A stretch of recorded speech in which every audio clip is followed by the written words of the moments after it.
افغانستان 20ویں صدی میں عالمی طاقتوں کے لیے قبرستان بنا۔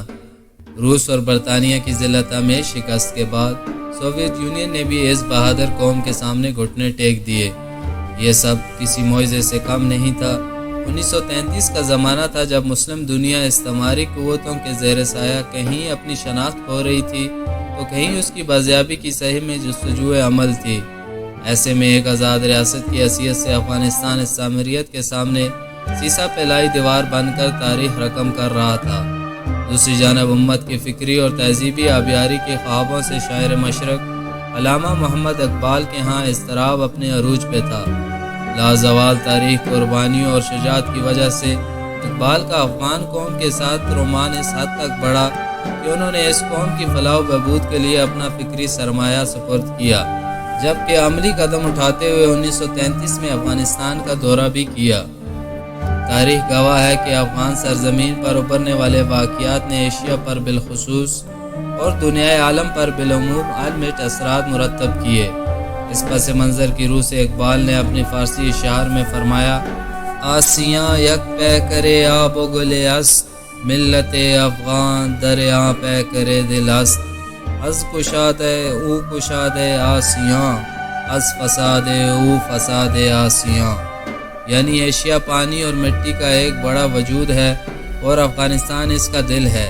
اس کے کھلنے اور پھلنے پھولنے سے ایشیا کی ترقی اور اس کے بگاڑ سے ایشیا میں فساد ہوگا۔ علامہ محمد اقبال کی افغانوں کے ساتھ محبت کی ایک صدی گواہ ہے۔ انہوں نے وقتاً فوقتاً اس قوم کے لیے نیک تمناؤں کا اظہار بھی کیا اور افادیت کے پیش نظر واعظ و نصیحت کا فریضہ بھی سر انجام دیا۔ محراب گل افغان ایک فرضی کردار کو مخاطب ہو کر فرمایا: رومی بدلے شامی بدلے بدلا ہندوستان، تو بھی ہے فرزند کوہستان، اپنی خودی پہچان، اپنی خودی پہچان۔ او غافل افغان، موسم اچھا، پانی وافر، مٹی بھی زرخیز، جس نے اپنا کھیت نہ سینچا وہ کیسا دہقان، اپنی خودی پہچان۔ اسی طرح خوشحال خان کی وصیت کے عنوان سے بال جبریل میں لکھا: قبائل ہوں ملت کی وحدت میں گم، کہ ہو نام افغانیوں کا بلند، محبت مجھے ان جوانوں سے ہے، ستاروں پہ جو ڈالتے ہیں کمند۔ افغانستان کے آباء و اجداد سے بھی اقبال کے فکری مراسم تھے۔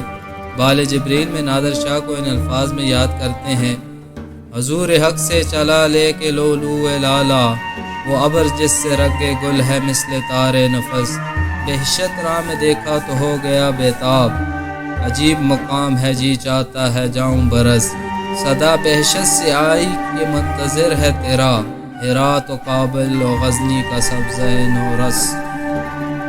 احمد شاہ ابدالی کے مزار پر کھڑے ہو کر فرمایا: قربت آں خسرو روشن ضمیر، از ضمیرش ملتی صورت پذیر، مثل فاتح امیر صف شکن، سکہ زد ہم با اقلیم سخن۔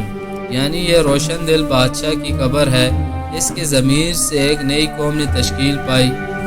سلطان محمد فاتح کی طرح اس صف شکن نے شاعری کی دنیا میں اپنا سکہ جمایا۔ اقبال کی افغان قوم سے محبت محض فکر تک محدود نہیں تھی، بلکہ عملی طور پر 1919 میں افغانستان کی آزادی اور خود مختاری کے سلسلے میں افغان حکمرانوں کو احتیاط بھی پیش کیے۔ 1933 میں نادر شاہ کی دعوت پہ انہوں نے افغانستان کا دورہ کیا، جہاں ایک طرف اپنے محبوب ملک کی دیدار انہیں نصیب ہوئی تو وہیں افغانستان میں ان کے علمی میراث میں بھی خود کو حصہ جانا۔